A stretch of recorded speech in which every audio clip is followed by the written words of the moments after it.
Hey everyone, welcome back to the channel. My original plan for this video was pretty simple. I was going to take you behind the scenes of a photo shoot, walk you through how it all came together, and show you some of the finished photos. But sometimes things don't go the way we plan, and this shoot was one of those times. Almost from the moment we started, things began to go downhill.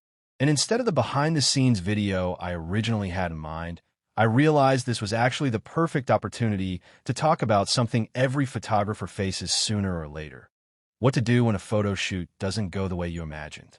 Because let's be honest, no matter how much experience you have, there will always be shoots that just don't unfold the way you pictured them. Maybe the light isn't what you expected. Maybe your location doesn't work. Maybe the concept just falls apart in front of you.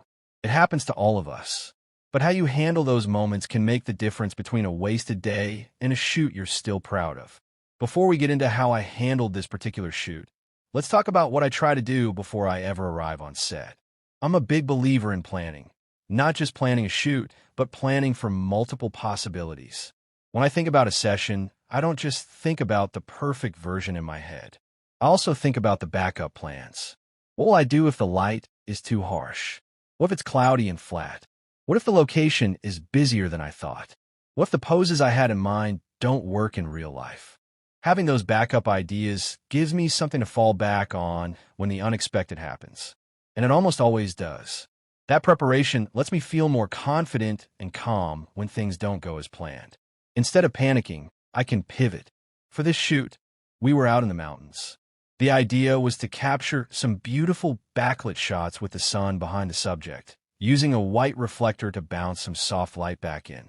We planned to start up high near the top of the canyon and then slowly work our way down, stopping at a few scenic spots along the way. It was a simple plan, and the conditions looked promising. One thing I always try to remind myself, both while I'm planning and while I'm shooting, is to think about why I'm taking these photos in the first place. It's easy to get caught up in gear, lighting setups, or mood boards, but the reason behind the shoot matters most. And when things start to go sideways, remembering that reason can help guide you back on track. This shoot was with Lee. You might remember her from a lighting video I did before. We wanted to create something fitness-focused to celebrate the hard work she's been putting in at the gym. She's been training hard and getting incredible results, and the goal was to capture that strength and dedication in the images. That was the heart of the shoot. In the planning phase, I pulled together a mood board filled with inspiration shots, bold, edgy fitness images with strong, directional light and workout equipment. The idea was to combine that intense gym vibe with an outdoor setting to make the shots feel powerful and dynamic. But almost as soon as we started shooting, I could tell it wasn't working. Using gym equipment out in the middle of a mountain just looked strange. It felt forced and out of place. And no matter how I tried to frame it, the images didn't have the energy or the look I was going for. Within the first few shots, I felt that sinking feeling photographers dread. Oh no, this idea is a flop. I started doubting myself and worrying that I was wasting everyone's time. It's a terrible headspace to be in, and it can kill your creativity fast. In moments like that, I've learned that the best thing to do is to pause. Instead of pushing forward with something that clearly isn't working, I took a step back. I chatted with Lee, checked my settings, and just gave myself a few minutes to breathe. That break was enough to reset my mindset and think clearly again. Once I calmed down, I started asking myself a simple question: what actually makes sense here? If the original concept wasn't working, maybe there was a better direction we could go. And there was. We shifted away from the heavy gym concept and focused on movements that felt more natural in the outdoor setting. We shot some yoga-inspired stretching poses, which looked much more harmonious against the mountain backdrop. We tried a few running shots too. Those didn't really speak to me, so I left them out, but the stretching photos turned out beautifully. We also shot a series of strong, full-body portraits that really highlighted the results of Lee's hard work in the gym. Those images felt authentic, powerful, and much more aligned with the purpose of the shoot. And once we made that shift, the whole session changed. The energy improved, I felt more creative, and the photos started coming together in a way I was genuinely excited about. Later, when we moved to a new location, I decided to give the original concept one more try.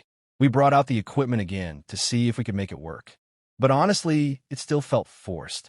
It just didn't fit the environment. So I made the call to let that idea go entirely.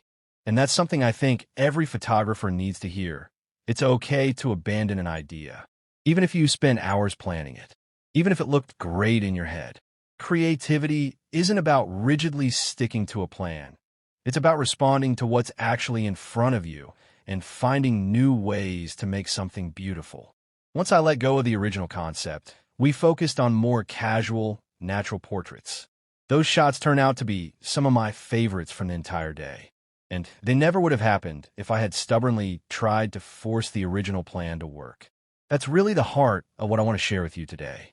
Shoots rarely go exactly how we imagine them. And that's okay. What matters is how we respond when they don't. If you can stay calm, remember the purpose behind what you're doing, and stay open to adapting your ideas, you can still walk away with something amazing. There are a few other things I always try to keep in mind on shoots like this. Scouting the location ahead of time, for example, is huge. If you know how the light shifts throughout the day or where your backup spots are, you'll be better prepared if your original plan falls apart. Bringing versatile gear also helps. A reflector, a diffuser, or even just an extra lens can give you options you might not have thought about. And perhaps most importantly, communicating with the person you're photographing is key. If something isn't working, talk to them. Stay positive. Your energy sets the tone, and if you stay relaxed, they'll stay relaxed too. And finally, review your shots as you go. Don't wait until you're back at your desk to realize something wasn't working.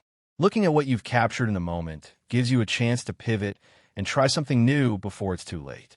In the end, even though my original idea for this shoot completely fell apart, we still walked away with images I'm proud of. The photos captured Lee's strength, her progress, and the reason we were shooting in the first place. And that's what mattered most. If there's one thing I want you to take away from this story, it's that things going wrong doesn't mean the shoot is ruined. It's just part of the process. Pause, breathe, come back to your purpose, and build from there.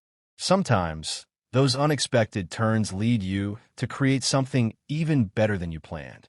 I hope you found this video helpful and maybe even a little encouraging if you had a shoot go sideways. And I hope you enjoyed seeing some of the final images we created. Thanks so much for watching. If you like this video, make sure to hit that like button and subscribe for more photography tips and behind-the-scenes stories. And let me know in the comments about a time your shoot didn't go as planned. I'd love to hear how you handled it. I'll see you in the next one.